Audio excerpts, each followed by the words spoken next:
Samurai पुराने Japan के सबसे वीर योद्धा हुआ करते थे। उन्हें जापान में बहुत ही सम्मान की दृष्टि से देखा जाता था। एक समुराई को महान योद्धा बनने के लिए शरीर और मन को तोड़ देने वाले कठिन प्रशिक्षण से गुजरना पड़ता था। ये युद्ध के मैदानों से हार कर लौटने की बजाय वहीं शहीद होना पसंद करते थे। समुराई युद्ध के मैदानों में इतने घातक इसलिए सिद्ध होते थे क्योंकि इनके प्रशिक्षण के दौरान इन्हें अंदर से शांत, स्थिर और फोकस्ड रहना सिखाया जाता था। एक सच्चे समुराई योद्धा के अंदर कुछ हद तक जेन की विशेषताएं होती थी, क्योंकि ये अपने आप को खराब से खराब परिस्थिति में भी शांत और स्थिर रखने के लिए लंबे समय तक ध्यान का अभ्यास किया करते थे। एक बार की घटना है। एक समुराई योद्धा जो कि स्वभाव से थोड़ा घमंडी था, एक दिन एक जेन मास्टर को देखने आया। समुराई अपनी वीरता के लिए बहुत प्रसिद्ध था, लेकिन जेन मास्टर की सुंदरता, उनकी शांति और वहां बैठे लोगों की नजरों में मास्टर के प्रति सम्मान को देखकर वह अचानक खुद को हीन महसूस करने लगा। उसने गुरु से कहा, मैं हीन क्यों महसूस कर रहा हूं? अभी एक क्षण पहले तक तो सब कुछ ठीक था, लेकिन जैसे ही मैंने तुम्हारे दरबार में प्रवेश किया, अचानक मुझ में हीन भावना आ गई। मुझे ऐसा पहले कभी नहीं लगा।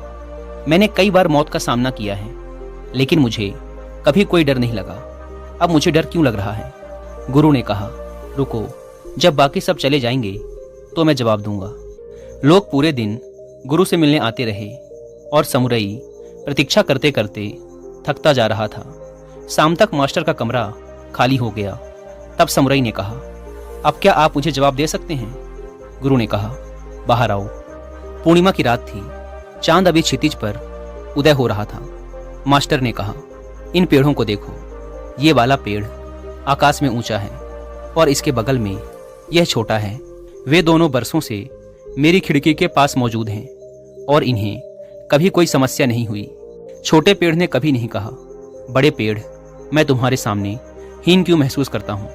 यह पेड़ छोटा है और वह पेड़ बड़ा है। मैंने कभी इनकी फुसफुसाहट क्यों नहीं सुनी?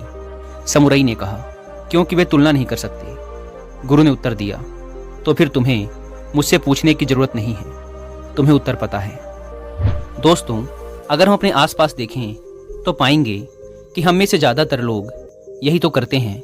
दूसरों से खुद की तुलना और खुद को दुखी करने का सबसे आसान तरीका है कि किसी ऐसे इंसान से खुद की तुलना करना शुरू कर दो जो किसी चीज में आपसे बेहतर हो।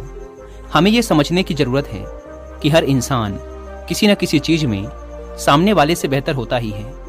कोई भी इंसान हर काम में अच्छा नहीं हो सकता। इसीलिए हमें तुलना करने की बजाय सामने वाले की योग्यताओं का सम्मान करना चाहिए और हो सके तो उसकी तारीफ भी कर देनी चाहिए। इस कहानी में जेन मास्टर भी तो ये सोच सकते थे कि मैं समुराई जैसा महान योद्धा क्यों नहीं हूँ, पर क्योंकि वो जानते हैं कि हर इंसान की प्राथमिकता, रुचि और परिस्थिति अलग अलग होती है और उसी के अनुसार हर इंसान खुद को बनाता है। इसीलिए सभी एक जैसे नहीं हो सकते।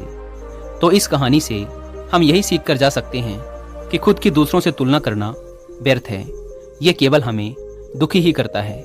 और अगर आपको कुछ करना ही है तो अपने से अधिक योग्य व्यक्ति के जीवन से अच्छी आदतों को लीजिए और उन्हें अपने जीवन में अपनाइए और आगे बढ़िए।